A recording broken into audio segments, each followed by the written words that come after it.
The Father is not the Son is not the Holy Spirit is not the Father, but Father is God, the Son is God, the Holy Spirit is God.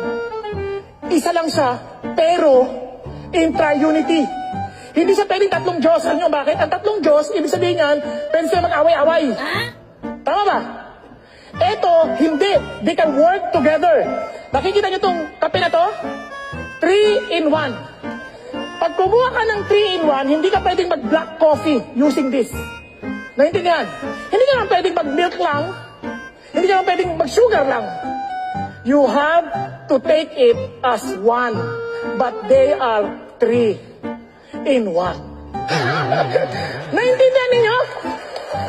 Unang-una, walang Trinity sa Biblia. Walang Trinity. Talagang invento yung aral na yan na Trinidad. Yan kasi dalawang salitang pinagsama. Tri-unity. Ano? Yun ang pinanggalingan ng salitang Trinity. Tri-unity. Wala sa Biblia yon. At hindi totoo na yung tatlo na yon ay magkakaisang walang pagkakaungusan na walang mas mataas. Ang Kristo mismo ang nagsabi, gusto kong basahin sa iyo kapatid. Sabi mismo ng Panginoon Kristo sa 14:28 ng Juan.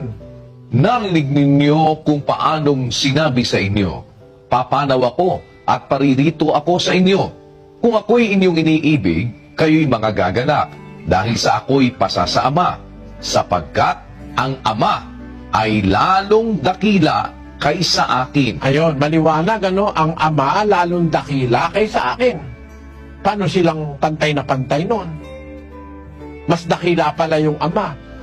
The Father is greater than I, sabi niya. The Father is greater than I. Ang Ama'y lalong dakila kaysa akin. Kaya yung aral na pantay-pantay daw yan tatlo, hindi po totoo yun, kapatid. May Ama, may Anak, may Espiritu Santo. Magkakabukod sila, kapatid. Kasi kung mapapansin mo, kaya nga ang binabanggit tatlo bautismo sa pangalan ng Ama, ng Anak at ng Espiritu Santo. Hindi tatlo talaga. Paano sasabihin dalawa lang tapos yung isa kapangyarihan nila? Hindi ganon. Tatlo yan. Tatlong kapangyarihan yan. Nung si Kristo'y pumanik sa langit, ang kahalili niya na magtuturo sa mga apostol, yung Espiritu Santo. Basahin natin yung 14 ng Juan. Datapwat ang mga aliw, sa makatwid bagay ang Espiritu Santo, na susuguin ng Ama sa aking pangalan. Siya ang magtuturo